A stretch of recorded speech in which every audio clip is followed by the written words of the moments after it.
Every year, millions of fish make the treacherous journey from saltwater to freshwater in order to spawn and breed. These fish are known as anadromous fish, and they depend on this migration for their survival. Man-made structures such as culverts and dams can impede this important passage, but a new form of nature-like fishway, which includes a series of rock weirs and pools, has started to change the game. These natural fishways create a more comfortable environment for fish that they need as they make their vital journey. The main question is, though, how do we design these things so that fish can cross over them easily? There are two factors to consider. The first is the velocity of the water.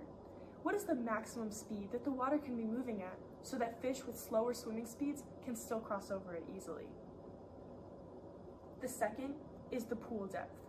How deep can these pools be so that small fish that can't really swim in deep water can also cross over them easily? In order to answer this question on a deeper level, I looked at 3 specific types of fish that have been known to pass at known water flows. These are alewife, gizzard shad, and American eel. Many resources detail specific design criteria that these fish passages must meet in order for these types of fish to pass. My prediction was that these nature-like fishways may be passing fish at different thresholds than previously understood, because the micro-variations in the topography of these new cobble riffle environments have not been calculated in the previous metrics. With a more detailed analysis of how these fish interact with these microhabitats within the cobble riffle could lead to new thresholds being applied.